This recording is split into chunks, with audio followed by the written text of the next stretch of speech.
ভারত কাউকে push in করেনি। নিয়ম মেনে স্বেচ্ছায় অনেকেই বাংলাদেশে ঢুকেছে বলে দাবি করেছেন বিএসএফ মহাপরিচালক। আর সীমান্তে হত্যা বন্ধে সর্বোচ্চ গুরুত্ব দেওয়া হচ্ছে জানান বিজিবি মহাপরিচালক।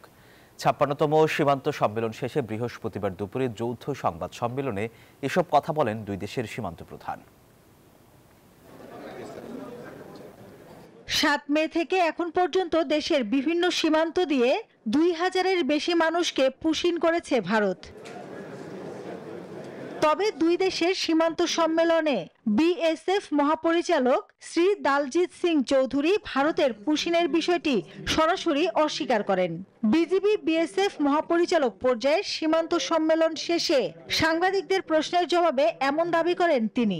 আরও দাবি করেন ভারতীয় সীমানায় বিএসএফ সদস্যদের উপর একাধিকবার আক্রমণ হয়েছে, সেজন্য আত্মরক্ষার্থে তারা মারণাস্ত্র ব্যবহার করেছে।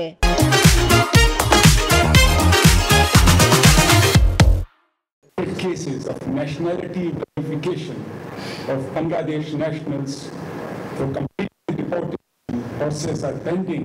BSF has adopted non-lethal strategy to minimize such unfortunate incidents on the border.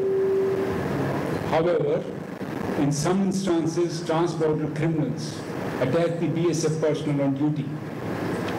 Whenever the criminal activities are thwarted by the BSF troops, এদিকে বিজিবি মহাপরিচালক বলেন, সীমান্ত হত্যা বন্ধে তার বাহিনী সর্বোচ্চ গুরুত্ব দিচ্ছে। We have stressed, emphasized to BSF that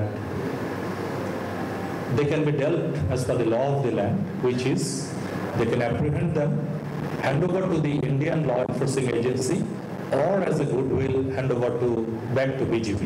সীমান্ত হত্যা পুশ ইন ছাড়াও অবৈধ অনুপ্রবেশ রোধ, অস্ত্র ও মাদকের চোরাচালান বন্ধ সহ সীমান্তে সৃষ্ট উত্তেজনা প্রশমনে উদ্যোগ গ্রহণ এবং স্বার্থ সংশ্লিষ্ট বিষয় নিয়ে দুই দেশ একমত হয়েছে বলেও জানায় বিজিবি। পাশাপাশি অপপ্রচার, গুজব ছড়িয়ে সীমান্তে উত্তেজনা রোধে গণমাধ্যমে পরামর্শ দেওয়ার বিষয়ে একমত হয় দুই দেশ। ২৫ আগস্ট সোমবার শুরু হওয়া ৪ দিনব্যাপী বিজিবি বিএসএফ এর ৫৬তম মহাপরিচালক পর্যায়ে সীমান্ত সম্মেলন শেষ হয় বৃহস্পতিবার। মাসুদা লাবনী, নিউজ 24, ঢাকা।